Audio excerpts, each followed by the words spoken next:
Hey everybody, welcome back to another episode of A Gardener's Journey Homestead. I wanted to give you an update today on what's going on in the hot tunnel because I need your help.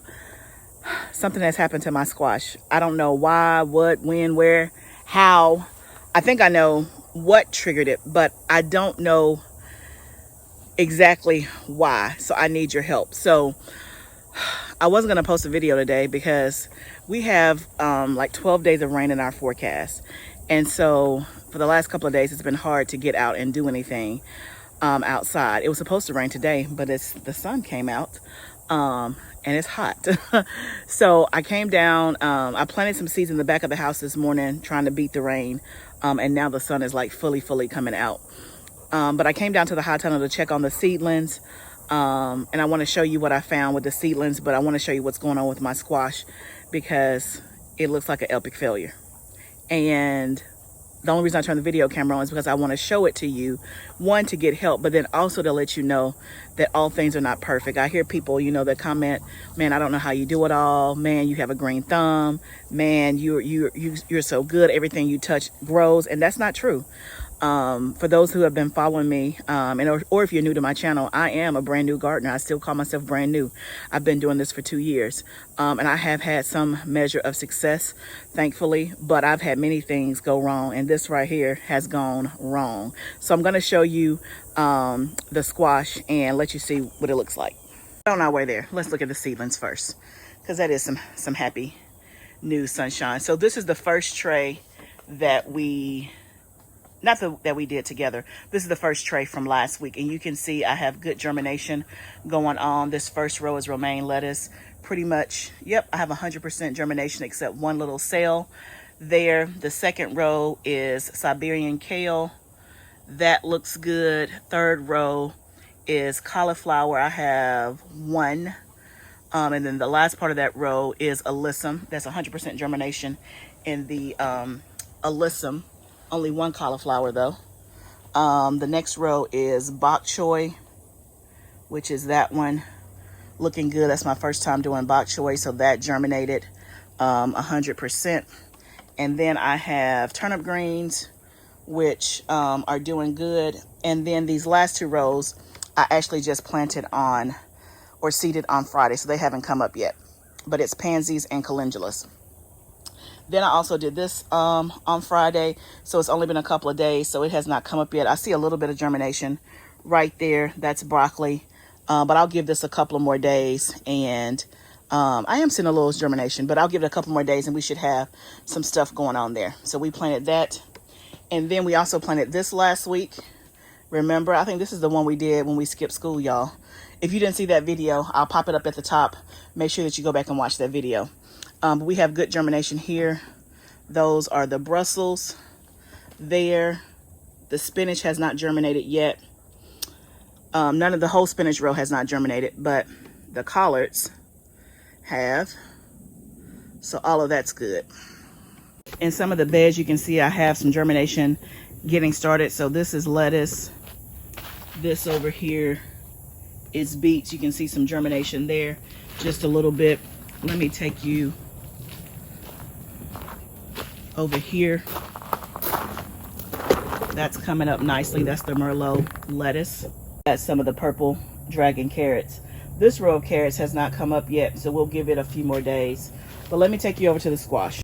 Look at this bed of squash.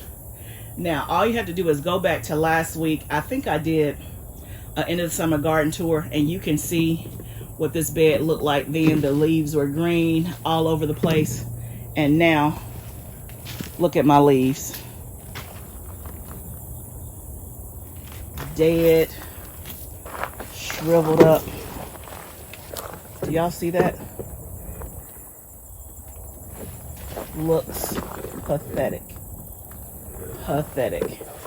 Got a big old squash growing there in several places. Now, what happened?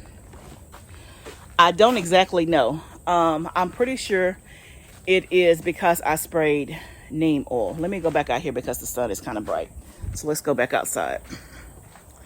And I'm going to tell you what I think happened. But I'm not sure why.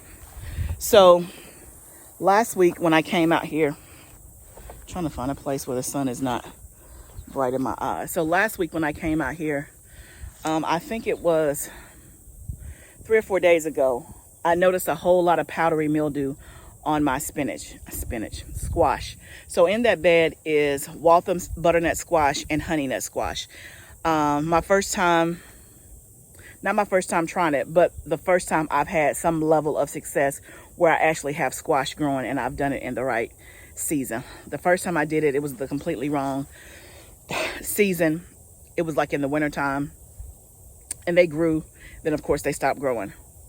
So I haven't had any yet that have been successful that I've been able to harvest. So it's been going fine, but a few days ago I noticed a lot of powdery mildew on the leaves. So I looked it up. It said to use neem oil, which I've used that tons of times before. And so I sprayed neem oil on it, and it wasn't hot, because of course you're not supposed to spray any type of insect organic fertilizer, anything like that. You don't want to do in the heat of the summer. But it was at the end of the day when I sprayed it, and I can't even remember if I was on video when I did. I don't think that I was, but it was at the end of the day, so somewhere around between 7 and 8 o'clock. So it wasn't hot at all. I sprayed the leaves with the neem oil. That was 3 or 4 days ago, and now I have that. So I'm not quite sure what happened. And I looked up. It says the neem oil can stay on there for like a couple of days. I don't know if the next day, like 12 hours later when it was like, daytime the next day and all throughout the day, if it was just super, super hot and somehow it burned it then, I'm not sure. But y'all, what to do? I don't know what to do. What I'm going to do is I'm just going to cut the dead leaves off.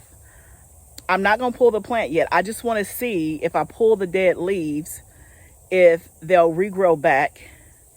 And I want to see if the leaves being dead, is that going to hurt the plant to where it's not going to grow. So I don't know why the neem oil did that. And I'm pretty sure 100% that it's the neem oil that I sprayed, because every leaf, every part that I didn't spray is fine. So I know it had to be something with the neem oil that I sprayed. There were parts of the squash bed that I couldn't reach, that I couldn't get to, so it didn't get sprayed. The leaves, like on the right hand side, if you saw that on the video, on the right hand side, that's in between that aisleway between the squash bed and the sweet potatoes, I couldn't spray those leaves. I just couldn't reach it. And I was going to have to trample and walk in between the aisleway, which was going to be walking on the sweet potato and squash leaves. So I didn't spray that. That part looks completely fine. That's how I know it's the neem oil. But I just don't know why the neem oil did that, especially since it wasn't in the heat of the day when I sprayed it.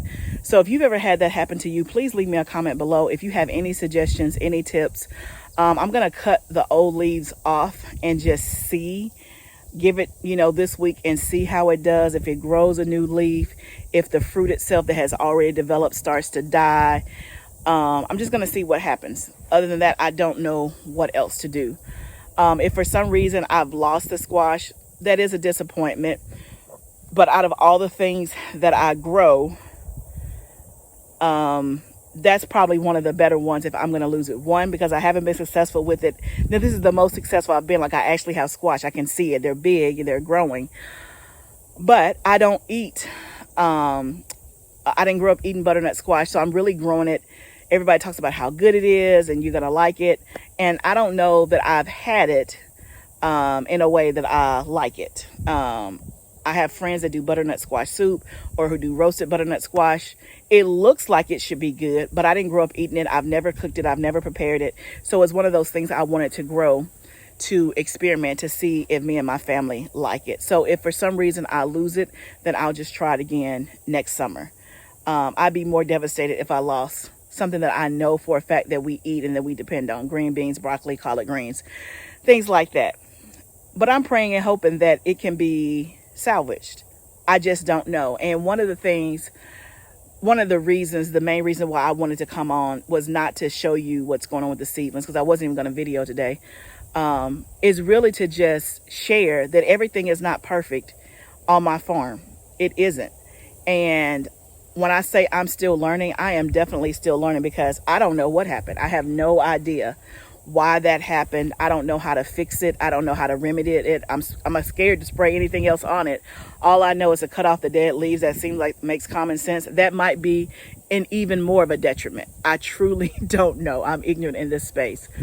I'm going to try to fertilize it maybe this week with maybe like some worm or compost tea, something like that. Maybe I'll try, but it's going to be a wait and see what happens. Oh, the breeze, that feels good because it's hot out here. I'm hoping that we have more days like this where it's supposed to rain, but it doesn't rain, so I can get more stuff done, because the only work I can do is really in the hot tunnel, and I have a lot of work that's outside as well. But I appreciate any comments, any suggestions, and I want you to be encouraged when something doesn't go right as you're gardening, because it's going to happen, and it's going to happen sometimes every season. Don't get discouraged. Don't give up. Don't stop.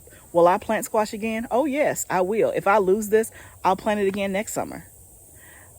And again, will I use neem oil again? I think I will. I mean, I've never had it happen before. I've used it plenty of times. I've never had that happen. But this is part of the journey. So I know that this community will leave me some comments, will leave me some encouragement, will leave me some suggestions.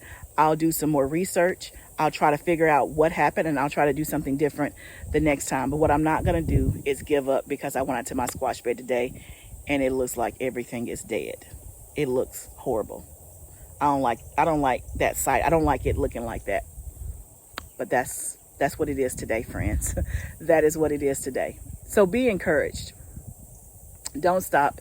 Don't give up. Go back to the reason why you have a garden and why are you growing food. For some of you, it's a hobby. For some of you, it's a mental stress relief. For some of you, it is a way to provide food for your family amid the rising costs in the grocery store. For some of you, it's for health reasons, because you need to be careful about what you put in your body and what you eat.